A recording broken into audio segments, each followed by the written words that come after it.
13 जनवरी 2015 के दिन इंटरनेट पे एक बहुत बड़ा धमाका होता है।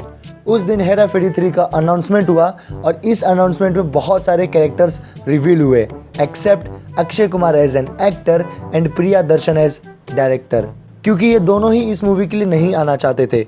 लेकिन सुनील शेट्टी एंड परेश रावल ने बहुत सारे इंटरव्यू में लोगों को उम्मीद दी कि भाई लोग अक्षय कुमार जरूर इस मूवी के लिए आएंगे क्योंकि ये मूवी उनके बिना नहीं बन सकती। लेकिन धीरे धीरे ये मूवी के चर्चे बंद हो गए और ये मूवी भी बंद हो गई। एंड फिर आता है 22 जनवरी 2023, फिर से एक और बार इंटरनेट पे धमाका होता है क्योंकि हेरा फेरी 3 अनाउंस होती है। लेकिन ये धमाका गुस्से से भरा हुआ था। लोगों ने इंटरनेट पे जम के प्रोटेस्ट किया इसके खिलाफ। लेकिन ऐसा क्या हुआ? जबकि इस बार अक्षय कुमार ने खुद से अनाउंस किया कि वो कमबैक कर रहे हैं, यानी कि हम सब की ओजी ट्रियो वापस आ रही है। फिर भी इस न्यूज़ के बाद प्रोटेस्ट हो रहा है और लोग डिमांड कर रहे हैं कि इस मूवी को बंद कर दो, कोई नहीं देखेगा। तो इन सारे प्रोटेस्ट के पीछे का सिंपल रीज़न है फरहाद समझी, क्योंकि ये मूवी सिर्फ अक्षय कुमार, सुनील शेट्टी और परेश रावल की थी ही नहीं। इस मूवी से एक और शख्स जुड़ा हुआ था जिसके बिना ये मूवी इनकम्प्लीट है, और वो शख्स है हेरा फेरी फ्रेंचाइज के डायरेक्टर प्रिया दर्शन, जिनके बिना हेरा फेरी 3 कभी बन ही नहीं सकती। लेकिन उनका प्रेजेंस इस मूवी के बैकग्राउंड में इतना क्यों मायने रखता है?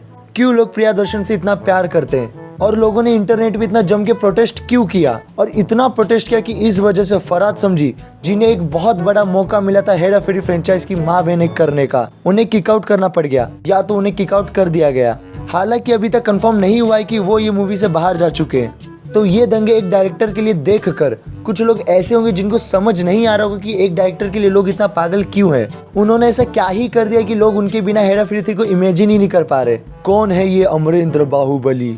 तो देखो यारो, तुम अपनी लाइफ की top 10 all time favourite comedy movie imagine करो और इस वीडियो को पॉज करके कमेंट में लिस्ट को दर्ज करो, क्योंकि मैं देखना चाहता हूँ। अभी मैं तुम सबको प्रिया दर्शन की कुछ मूवीज गिनाऊंगा। सबसे पहले हेरा फेरी, उसके बाद फिर हेरा फेरी, उसके बाद चुप चुप के, उसके बाद खट्टा मीठा, उसके बाद ढोल, उसके बाद दे दनादन, उसके बाद भागम भाग, उसके बाद भूल भुलैया, उसके बाद हंगामा, उसके बाद हलचल और आखिर में माला माल वीकली।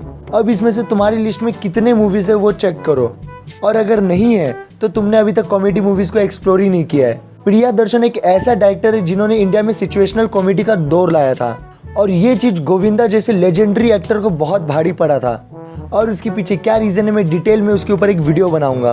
तो ऐसे डायरेक्टर के लिए जो करोड़ों लोगों को हंसाता है, उसके लिए कोई भी शख्स लड़ाई करेगा। और ये लड़ाई इतनी बड़ी बन गई कि प्रिया दर्शन के कानों तक ये बात पहुंच गई। और जिस दिन प्रिया दर्शन का बर्थडे था, उसी दिन यानी कि 30 जनवरी को प्रिया दर्शन ने खुद अनाउंस किया कि वो हेरा फेरी 3 डायरेक्ट करेंगे। एंड गेस व्हाट, इस वजह से इंटरनेट पे धमाका हुआ, और ये धमाका लोगों के खुशी से भरा हुआ था। सारे के सारे लोग इमोशनल हो गए और अभी लोग वेट नहीं कर सकते कि हेरा फेरी 3 कब रिलीज होगा। दे जस्ट वांट दैट कि ये मूवी आज ही रिलीज हो जाए और राजू, श्याम, बाबूराव एक और बार हम सबको हंसाए, क्योंकि ये फ्रेंचाइज हम लोगों के लिए एक इमोशन है, या कह लो एक गैप है लोगों की डरावनी जिंदगी का, जहाँ पे हर आदमी अपना दुख दर्द भूल कर इनको एंजॉय करने बैठता है। और जब ये मूवी रिलीज होगी ना, तब इंडिया को एक नया मीम मटेरियल देखने को मिलेगा। इंडिया को 1000 करोड़ वाली बॉक्स ऑफिस मूवी भी मिल जाएगी। लोग इसे वर्ल्ड कप की तरह मनाएंगे। एक और बार हम सबको किसी मूवी में हेरा फेरी देखकर मजा आएगा। इधर का पैसा उधर, उधर का पैसा इधर। लेकिन सबसे बड़ा क्वेश्चन ये है कि क्या ये मूवी वो वाला स्वाद दे पाएगा? तो इसका सिंपल सा आंसर है नहीं, क्योंकि प्रिया दर्शन ने इस मूवी को डायरेक्ट किया है, लेकिन इस मूवी को बनाने वाला हाथ कोई और है, जो हम सबको इस दुनिया से छोड़कर जा चुके हैं। उनका नाम है नीरज वोरा। उनका नाम है नीरज वोरा, जिन्हें हम सब ने एज ए एक्टर देखा है। लेकिन ये बंदा भी महान हस्ती है, क्योंकि ये हेरा फेरी मूवी के राइटर थे, और इन्होंने इस मूवी में बहुत सारे डायलॉग्स लिखे हैं जो कि आज मीम बन चुके हैं। तो देखो यारो, प्रिया दर्शन एक बहुत अच्छे डायरेक्टर है और इन पे भरोसा भी किया जा सकता है। लेकिन प्रिया दर्शन की भी कुछ ऐसी मूवीज रही है जिनसे लोगों के एक्सपेक्टेशन कुछ और थे और उस मूवी ने डिलीवरी कुछ और किया, जिसके अनाउंसमेंट से लोग जितना ज़्यादा खुश हुए थे, उतना ही ज़्यादा दुख हुए थे उस मूवी को देखने के बाद। सच्ची में यार, ये मूवी बहुत ही ज़्यादा ख़राब थी, लेकिन इनकी ख़राब मूवी से ज़्यादा अच्छी मूवी की क्वांटिटी है। तो हेरा फेरी 3 एक अच्छी मूवी होगी अगर हम लोग प्रोबेबिलिटी देखें तो। बस आखिर में आके ये मूवी कोई कांड ना कर दे। तो फिलहाल तो ये मूवी 2026 के आखिर में या तो 2027 की स्टार्टिंग में देखने को मिल सकता है। फिलहाल तो प्रिया दर्शन, अक्षय कुमार, परेश रावल और राजपाल यादव भूत बंगला मूवी का शूट कर रहे हैं। तो भूत बंगला मूवी देखने के बाद हम एक्सपेक्ट कर सकते कि हेरा फेरी मूवी कैसी बनेगी। तो बस दोस्तों आज के लिए इतना ही। अगर ये वीडियो जरा से भी पसंद आया तो लाइक जरूर करना एंड सब्सक्राइब एंड फिर मिलेंगे। तब तक के लिए रतन जी का टाटा और मेरा बाय बाय बाय।